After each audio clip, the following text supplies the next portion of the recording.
All right, guys. What the flip is going on? So, special episode today. We're going to be exploring the OGs, the legends of skateboarding, and their impact on our beautiful culture. And we will be asking the question, are the old heads destroying the very thing that they assisted in creating? That's what we're going to be looking at. So get a drink. Let's sit back. I've got a sunset iced tea thing from It's Boba Time. I've selected 5 skaters here. Costin, P-Rod, Tony Cock, Reynolds, the boss, and then Gino Iannucci. I'm also going to do a special segment on Jason Ellis. Now, not all of these guys are guilty of the same crime. Some, we're putting them in the dungeon for a week. Others, they're getting the nipple clamps permanently attached to them. Skateboarding and skateboarders are getting older, and that is making it less attractive to children. When I was growing up, my favorite skater was Ryan Sheckler. Well, I still don't know what's business or pleasure unless I'm naked. He was my favorite. I didn't grow up watching Christian Hosoi or whatever fucking vert dogs used to run skateboarding back in the day. I wasn't watching any of the fucking Z-Boys. I didn't know who Tony Alva was, and I certainly didn't give a fuck. Like, there were plenty of options for young and relatable talents for me to be inspired by. Now, I think the people that are influencing and currently shaping skateboarding are so fucking old. Like, the amount of publicity and influence that these dudes have. If kids are going to the skate shop or Barnes and Noble and they're picking up a Thrasher magazine and they see Andrew Reynolds doing a fucking kickflip wall ride on it, it doesn't look very cool, does it? You don't want to really say anything mean about Reynolds or whatever, but what is this really? Because Andrew Reynolds being 50 on the cover of Thrasher doing a wall ride. Obviously, the reason that he's on the cover of Thrasher is because he had a new shoe coming out. What do you think it looks like to people? It looks like the cover of Thrasher is for sale. I don't know if New Balance bought it, didn't buy it, whatever. But this is standard now. If you are a pro skater and you skate for a big shoe brand and you have a shoe coming out, then you kind of just get on the cover of Thrasher. We just saw it with Current Cables as well. I don't think that's what Thrasher is supposed to be. Maybe I'm wrong, but I think Thrasher is supposed to showcase the best skateboarding that happened that month, and the coolest photo goes on the front, not the photo that will maximize New Balance shoe sales. I don't think that is supposed to be what you guys are there for. It seems like the strategy now is to play it as safe as possible. I don't think that's what skateboarding is about. I like Current Cables, for example. He just got a shoe, but that shoe is 3 shoes combined as a new shoe. Skateboarding shoes right now are the fucking car market, where every car is the same as every other car, and it's all combined and shitty and bulbous and gray. I think that if the shoe brands had the mentality today in the late 2000s, there would be no Janowski, because that would have been too crazy. That would have been too off the wall. That would have been seen as too great a risk. Yeah, I think skateboarding is currently grappling with the new evolution and the reinvention, what's going to be the next era of skating, because I've talked to some people about this, and the most common counterpoint that's brought up is, well, actually, it's not really that the OGs and the old heads and the legends are hogging the spotlight. It's more to do with the fact that the young guys aren't pulling their weight. There's no superstars in the way that we have Costin, P-Rod, and Reynolds and Tony Hawk. We don't have those guys anymore. For the record, we do sort of have guys that are adjacent to that. It just doesn't feel like skateboarding is as big as it was, especially in the mainstream this time around, where, obviously Ryan Sheckler had a TV show, Bam had a TV show, Tony Hawk had video games. We do have Nyjah and Yuto. They feel kind of limited. Yuto might be gigantic in Japan, but in the United States, Nyjah is nowhere near the level that some of these other guys in the past have reached. It's hard to know, because in the world that we live in right now, these guys are absorbing a lot of resources that could be going elsewhere in the industry. We're going to get to a point where skating is going to hit a wall, and you're not going to be able to make Gino push for the next ASIC shoe because he's going to look like a skeleton. He's already doing so little as it is. He's been phoning it in for like a decade. Go look at his Instagram page.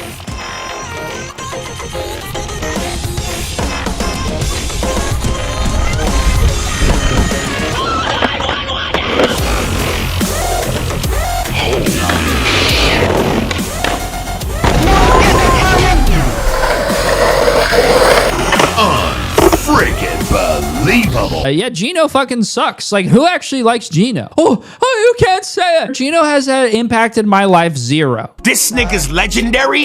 Based on what? What has he done? Who the fuck knows who Gino is outside of the local ghetto community? You think I'm going to pretend to like Gino Iannucci? This new shoe release, by the way, this is a perfect example. This isn't even his pro model. They used Gino to release this shoe. They're like, Gino, come up with some colorways for us, you know? You're some kind of skateboarding genius, right? You design the first colorways, and then if you do that, we can plaster your face all over Instagram to promote these things at a hockey rink for some fucking reason. This was Gino's master plan, by the way. He's like, what if I made a black shoe and a white shoe? Oh my God. How did you come up with that, Gino? For the premier colorways of a shoe, you made a black one and a white one? Oh, wow. Nobody would have thought about that. Good thing you guys used him to design these colorways. Do you think kids are looking at this and being like, oh, Asics are cool. There's a guy in a locker room with a lamp and a bag of milk. What the fuck? Where are you aiming? And this isn't just Asics. This is all over the fucking board. Again, this guy did a tail stall in the promo video.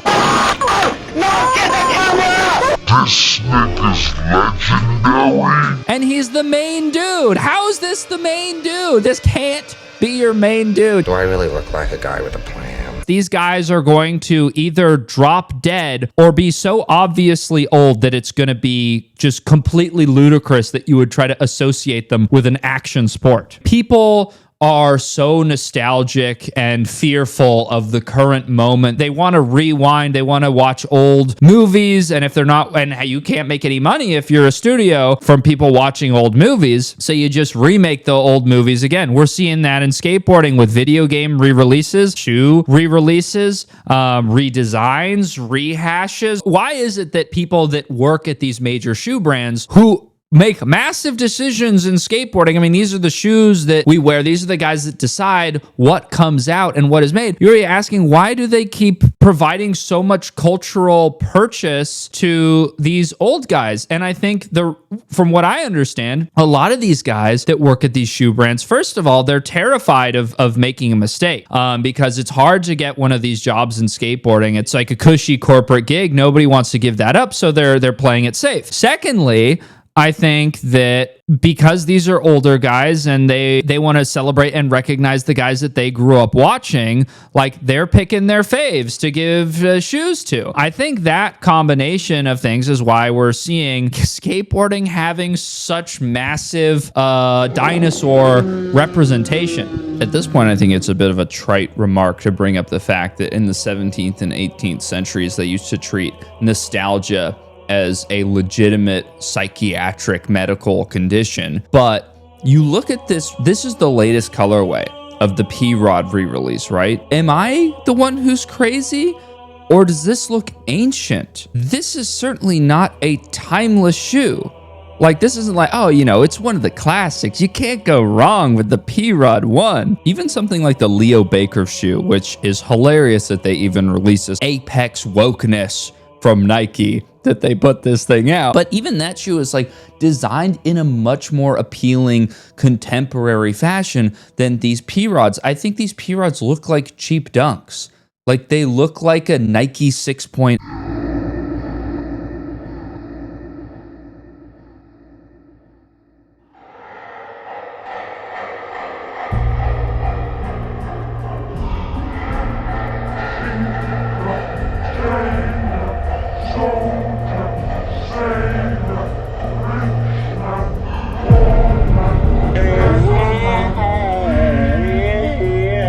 I've been waiting to talk about Edgelord for a while now, and I will even say initially, I was kind of excited and intrigued by Edgelord, especially because they had so much negative press and attention that made them appealing to me, where I was like, okay, they're doing something different. When there's so much complaint and conversation about skateboarding stagnating and being boring and all the videos looking the same, et cetera, et cetera, et cetera. Blondie recently did a Bunt podcast interview, and during his not so rapid fire section, I think if the rapid fire is the majority or the largest segment of the podcast, I don't think you can call that a rapid fire anymore. That is just the interview continued. All right, worst company. That's too easy. Edgelord. It has to be Edgelord. Perfect. Edgelord is... What is Edgelord? Oh, I mean, really. It's a prank that I'm not sure the skaters are even in on. I'm not sure anyone is in on it, besides Harmony Korine himself. Who's there for the right reason? And that's kind of what Edgelord looks like. They have this hodgepodge random group of people. It's like Asphalt Yacht Club. There's no rhyme or reason or logic to this. Whoever put this together doesn't really understand skateboarding or what a team is supposed to be. How the fuck is it Sean Pablo, Vincent Tuzeri, and then Eric Costin is there? Like, there's just no team camaraderie or chemistry. It's obvious they just threw a bunch of money at people. They're being paid to join something that really feels like it has no genuine attachment or roots within skateboarding itself. Based off the rumors that I've heard, the money is fucking crazy. Flow riders being paid $2,000 to $3,000. Bear in mind, flow riders don't get paid. The pros, some of these pros are getting upwards of $10,000 per month. Now, if you pay attention to skateboarding, you know the skateboarding industry isn't doing that well right now. And for a board brand, this amount of money is totally unheard of. I imagine nobody in the industry right now is even coming close to 10K plus per month for pro riders, which means the money is coming from somewhere else. This is where things get quite interesting about Edgelord, where if you do some research about Edgelord's funding, you will come to find that people throwing money at Edgelord are these two British fellas known as the Reuben Brothers. The Reuben Brothers, and these guys are billionaires. You look these guys up, all the photos of them, they have this weird airbrushing effect, like maybe they're trying to disguise their reptilian skin. There's something very child bloodlusty about these guys. These guys are interesting. These guys are some real entrepreneurial, industrious types that don't take no for an answer types. In the early 90s, the brothers invested in the Russian metals market when Russian aluminum smelters were incapacitated by debt. Reuben's company, Transworld, isn't that a coincidence, entered into tolling arrangements with factories in which they paid and delivered raw materials in return for finished aluminum. Transworld was accused of involvement in Illegal activities. including several murders? What? Several murders? These guys wouldn't murder anybody. You can tell by looking at them. The brothers were involved with several members of the country's new oligarchies. Vadim Yasvasov, Felix Lvov, and Oleg Kantor. All guys in 1995 that were, I guess they must have been interfering with the money somehow, so they got smoked by the Reuben brothers. One of the smelting plants under their operation was even likened to a concentration camp, and there were reports of rampant environmental pollution. So these guys are evil. We're taking advantage of like a unstable economic situation in Russia, and they're like, yeah, let's throw money at this, and then we'll turn these smelting factories into concentration camps, and they'll squeeze it for all the profit they can get. Now they're like real estate tycoons, and now they're giving money to the creative mastermind of Edgelord, and that's Harmony Korine.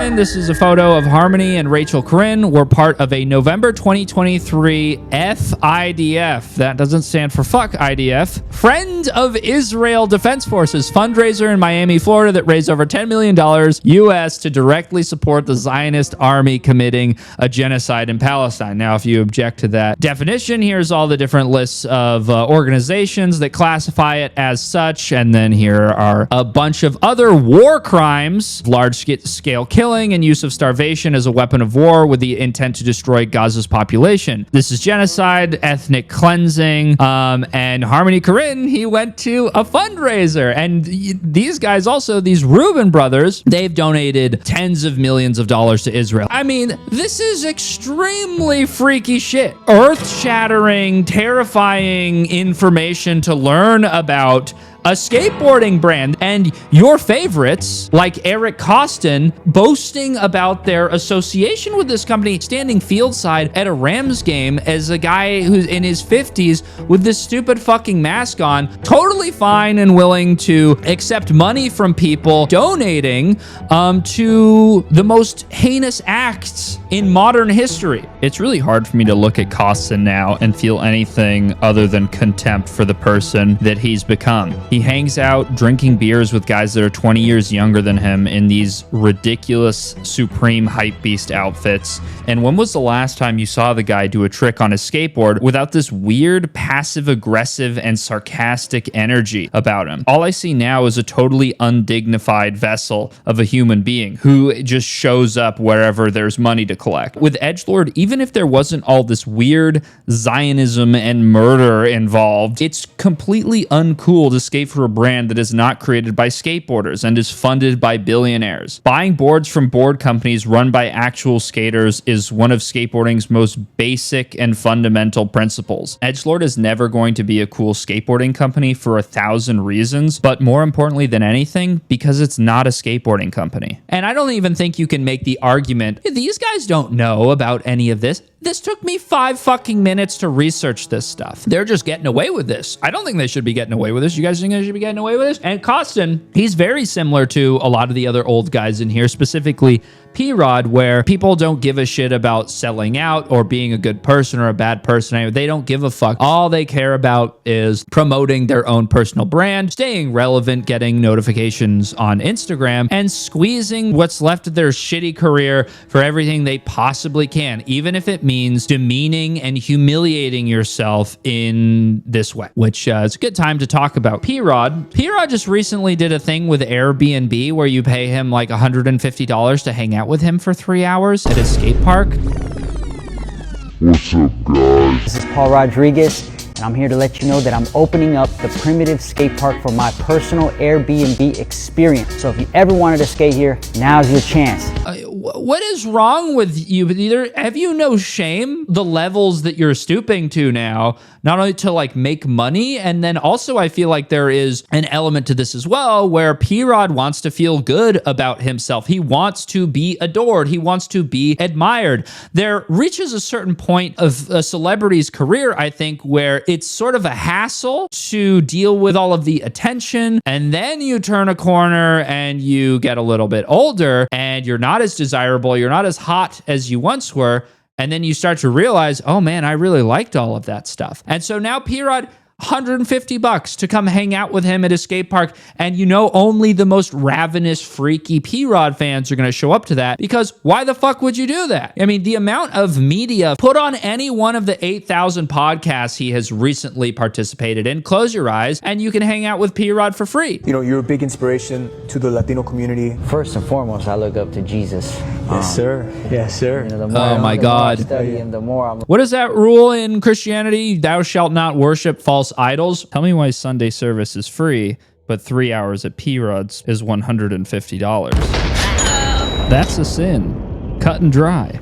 I don't want to hear anything about your faith journey, Paul Rodriguez. You can watch all my videos on what Chris Cole has done. This is one of P-Rod's good friends, and how has P-Rod responded to this information that his buddy is awful? He's promoted the shit out of him. He actually has assisted Chris Cole in his bizarre backwards attempt to steamroll through any and all controversy surrounding this issue. Chris Cole has just made himself more available than ever. He's going on podcasts, P-Rod's live streams. Now, you know P-Rod is a fake-ass Christian, because this is not how you behave when your friend has been very bad. Acts of conversion. Expressing this internal change through actions such as admissions of faults.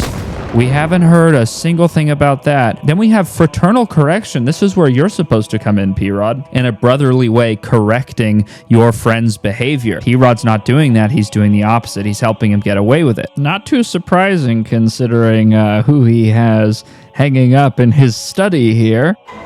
Spiritual direction and acceptance of suffering. Actually, maybe going on Bert Kreischer's cooking show was a form of penance and an acceptance of suffering. I don't even know the Bible stories. I don't even know what they say. And like, I'll start forming my opinions and thoughts on certain things, and I'll be like, what am I basing this off? I haven't even read the thing. I don't even know. Yeah. So I started digging in and started like reading the New Testament. You said you've only read a little bit of the Bible. Maybe you haven't gotten to the whole part about your wife not being okay. And for the record, I'm not suggesting that P-Rod can't hang out with his buddy Chris Cole, publicly disavow him and throw him under the bus, etc., etc., etc. But this has never even been acknowledged. The only acknowledgement from Chris Cole is denying it, and P-Rod has never addressed it to my knowledge, which means you're just helping the guy. And by the way, he's fucking 100% definitely, probably, allegedly guilty as fucking shit.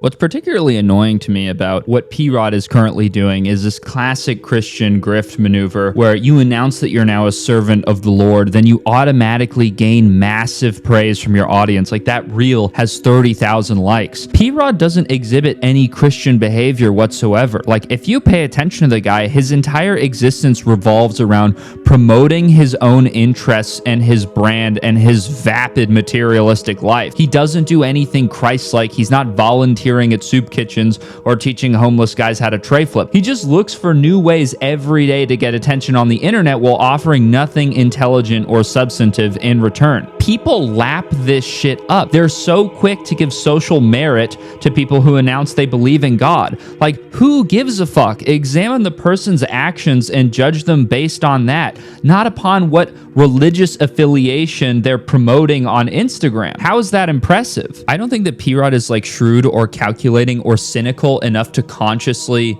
realize what he is doing. I don't even think that P-Rod thinks about this stuff. I think that he's just a narcissist who's addicted to talking about himself, and this is another subject by which he's able to do that. And what's funny is Nike is cool with all of this shit. Nike likes what P-Rod is doing. It used to be that if you were a celebrity or you were good at something, you would pop up and do interviews and go on shows and make posts or whatever if you had something to promote. What's interesting about P-Rod is that he just does this now. P-Rod promotes himself as a product. P-Rod now perceives himself to be some kind of like entertainer or influencer. And what bothers me specifically is what P-Rod is promoting, which is this idealization and this craving that he has to participate in some of the lowest forms of entertainment. He wants to befriend and get in with, podcast comedians, a group of people that by their own fans are studied and observed, not with admiration,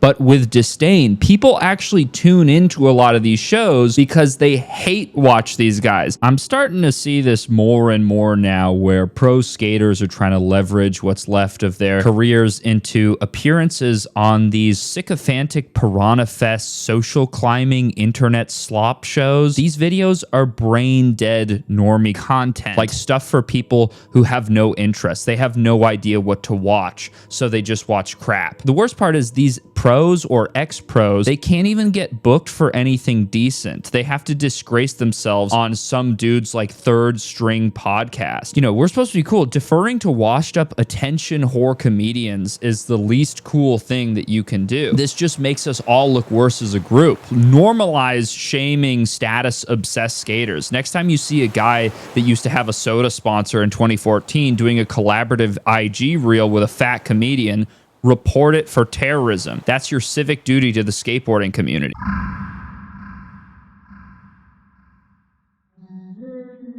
We could go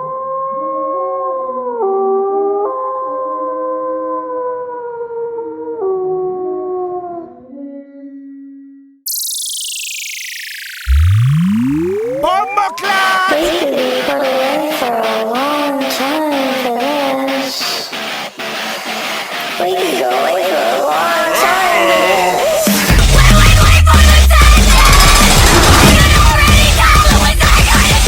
I know what I'm doing, you know? This is a recent announcement from the Boonies, which is Tim Pool's skateboarding brand.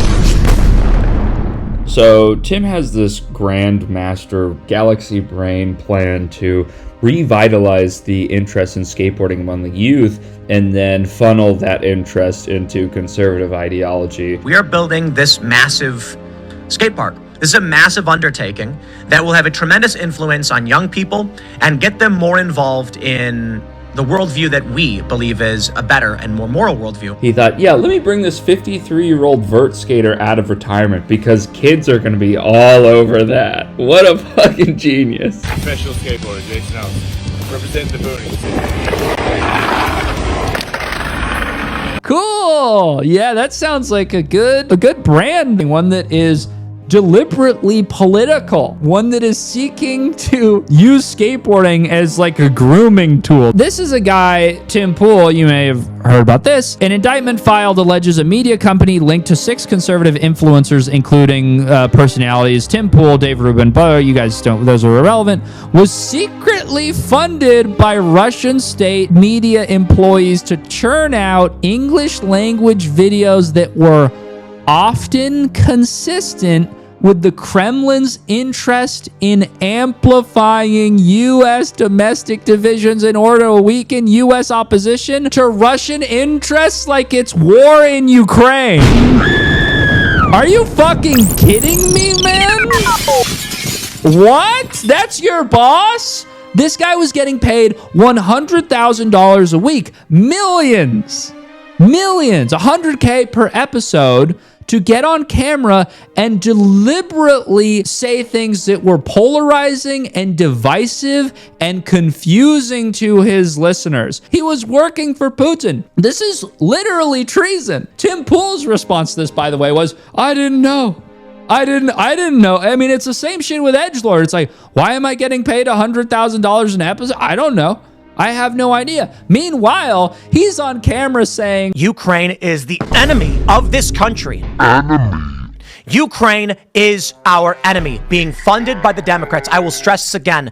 One of the greatest enemies of our nation right now is Ukraine. They're the country that we need to be most concerned about. Oh, I wonder why he would say that. You know, I wonder if that aligns with Russian interests invading those poor fuckers. And by the way, Jason Ellis, yeah, I'll work for literally an enemy of the state.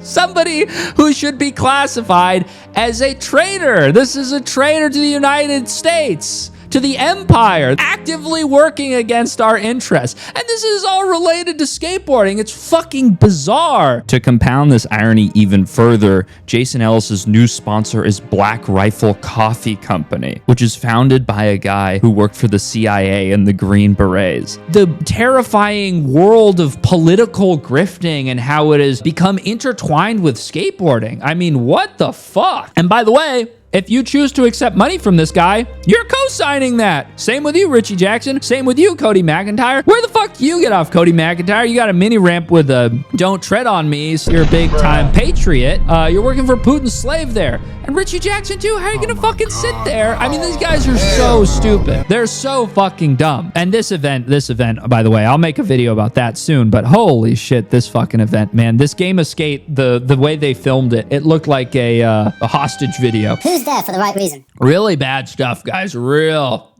negative. And these are the things that need to be examined and exposed. I'm not gay. I just turned 50 and I'm gay. Yeah, it was a bit of an accident. Not 50. But they both are not a choice, make no mistake. There are people that are gay and there are people that are straight. And there are people that are both.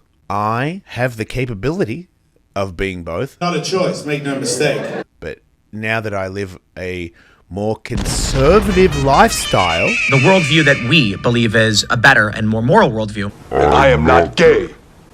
I have relationships with women and sex with men. I want to fuck you. Yeah. And I got news for you. That means you're gay.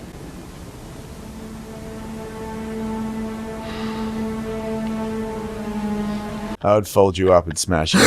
I'd probably prefer to fuck both of you at the same time, but I think watching gay porn, if you're straight, doesn't make you want to do gay shit. Say that again? if you watch gay porn and you're straight, it doesn't make you want to do gay stuff. This nigga's a homosexual. It's funny that Jason would just announce that he's no longer gay. His opportunism across the board is so fucking predictable. He thinks he can just pick up the most popular interests, comedy, podcasting, and fighting. Totally obvious to everybody that he's copying Joe Rogan in hopes that he will, by some divine miracle, end up on his show. Jason has been more than happy to use bisexuality as a tool to earn social credit and farm material for what he calls stand-up comedy, which is actually what most dudes his age think is stand-up, which is just getting in front of an audience and way oversharing. And it's not that funny when you realize he's not joking around, he's just confessing. Now we live in a different social climate. The tides have turned, Trump is back in office, and there's some actual pressure and legislation targeted towards gay people. And guess what? He's no longer interested. Now that he's not on the winning team, he just changes sides. He's exactly the dude if you're playing Call of Duty when he's down. Oh, look, Jason's fucking team terrorist now. What a surprise.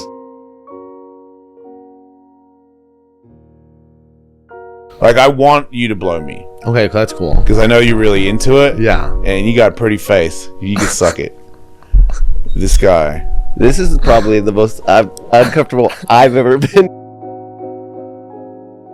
No, and this guy's friends with Tony Hawk. This is one of Tony Hawk's best buddies. Like, you guys don't just get to opt out of how fucked up all of this stuff is. Hey, Tony, they're using your ramp to film Booney's HQ advertisements for Jason's new pro model board. No, Tony, you have to say something about Jason Ellis working for a Russian spy. You do. You don't just get to not have an opinion on that and keep selling bullshit to children.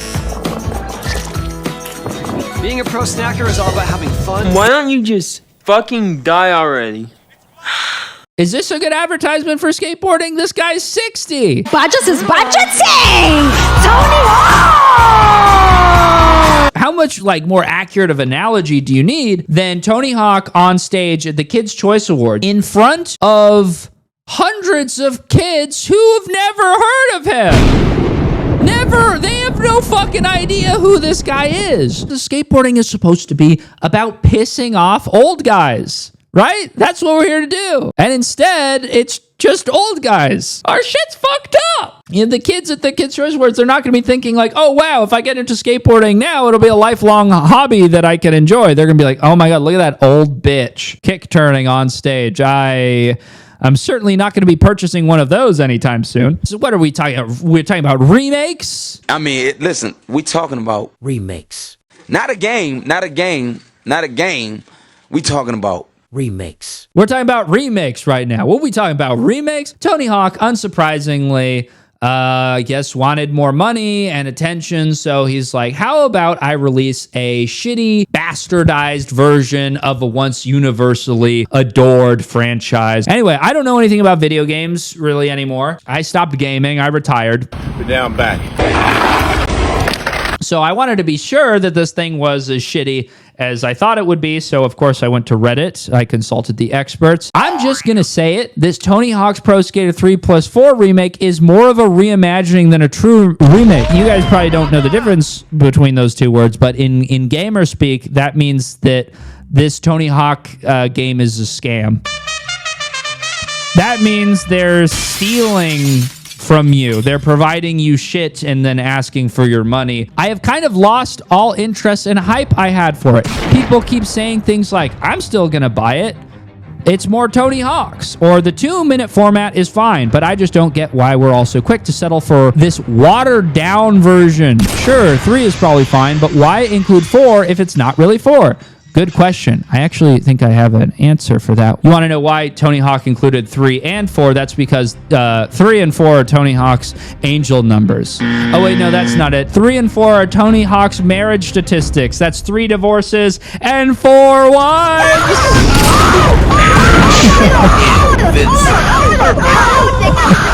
Fuck Tony, little pervert ass bitch. What are we talking about? Remakes. We're talking about reimagining, man.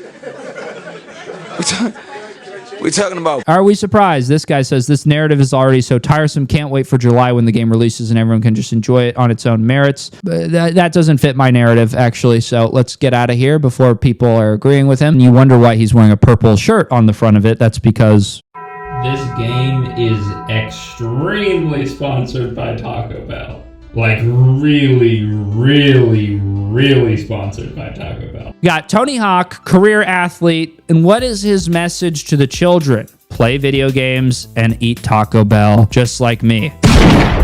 Yep, good advice, Tony. Then you'll be able to skateboard when you're 80 years old. And the people on Reddit, as a frequent Taco Bell enjoyer, this means so much to me.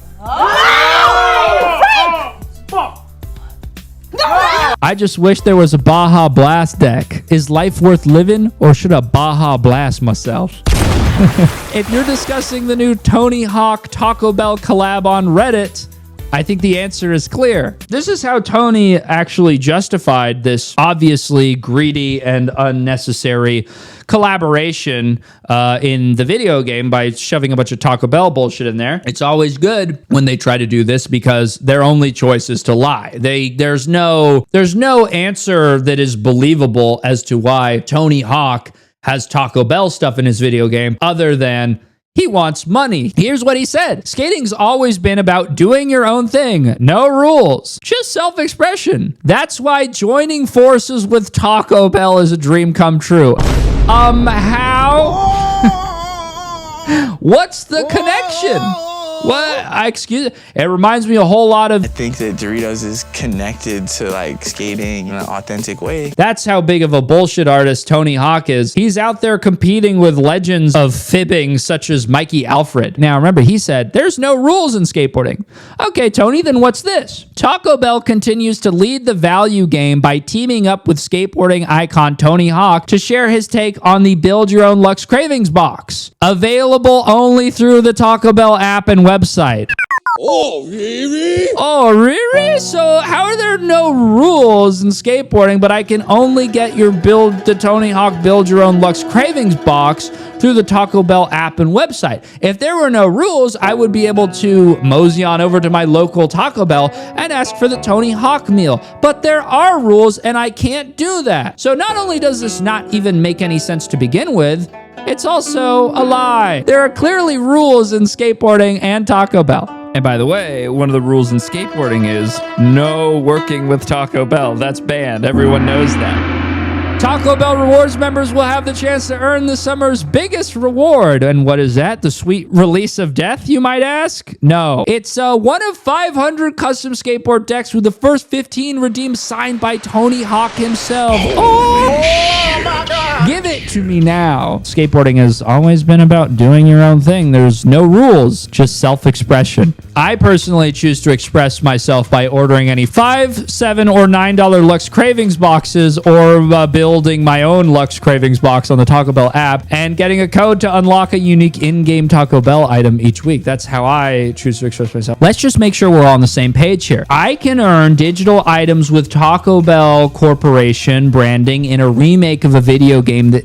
came out 23 years ago. I pay Taco Bell to promote Taco Bell to myself to sell myself more Taco Bell in the video game I bought now for the second time, only this time it's way shittier, and so am I.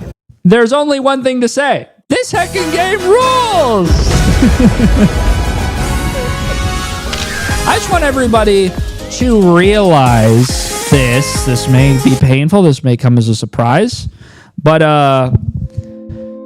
you're never going to be 12 years old again.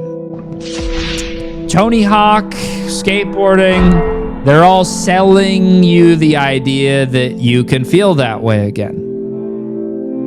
Not gonna happen. By the way, do you know how fucking stupid you would have to be to have this in your house? A Taco Bell deck signed by Tony Hawk. Tony Hawk has been selling shit to his idiot fans for as long as he has been able to. These are new Tony Hawk shoes coming out, and I like this comment that said, "These are sick. When will these get released? Will they have removable soles so we can put in orthotics? Wish this was a joke." If you're concerned about your feet hurting, maybe get some shoes that aren't made out of recycled Amazon mailers. So to finish off this video, I suppose I want to say that this is mostly just about taking the piss out of these old dudes. And while I do think they are currently overrepresented, I think that that is understandable and kind of makes sense given the current conditions within skateboarding, which are either, you know, skateboarding's never going to blow up again, or this is just sort of a transition period. So it kind of does track that a lot of people into skating are going to be latching on to people that make them think about when their lives were better and when skateboarding was more popular, etc., etc., etc. The issue that I see with this, though, is that it can like hamstring and prevent skateboarding maybe from growing or rebounding in the way that I think most of us would like it to. That being said, I don't think skateboarding being small is really a bad thing. It just economically sucks for the people involved.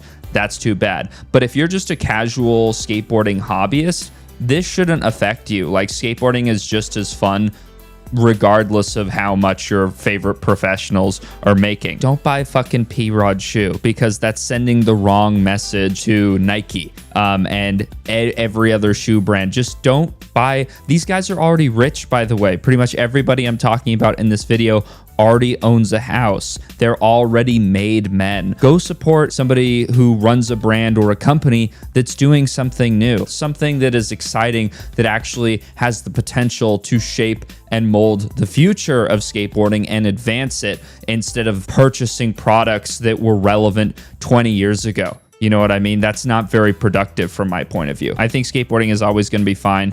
I don't think skateboarding is ever going to go out like scootering or BMXing or anything like that, because I don't think skateboarding is a fad. It's never really going to die. So yeah, love you guys. Bye. All right.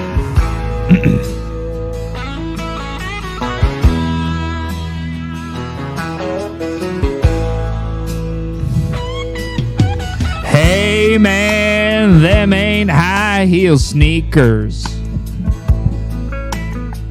and they sure don't look like cowboy boots, and that ain't rock and roll you're playing, and it sure ain't country rhythm and blues. You're singing a song about making love to your drummer. Well, gay guitar pickers don't turn me on. We don't all get into Donna Summer. Do you happen to know any old Hank Williams songs? 'Cause you see, I'm a dinosaur. I should have died out a long time before. Have pity on a dinosaur. Hand me my hat. Excuse me, ma'am, but where's the door?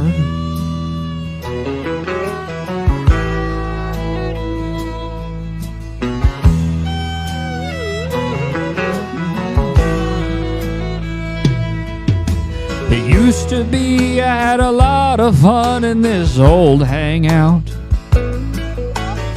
We get stoned at the jukebox and stay out of fights. Now and then we light a little smoke in the truck out back. Oh, then a little old Jim Beam and we'd get right. And note these flashing lights sure make me dizzy. And this disco's very strange to my ear. It looks like they turned the Longhorn into a spaceship. And I'll be leaving just as soon as I finish this beer. 'Cause you see, I'm a dinosaur. Should've died out a long time before. There's a whole lot of dinosaurs. Give us our hats. Excuse me, ma'am, but where's the door? get us our hats. Excuse me, ma'am, where's the door?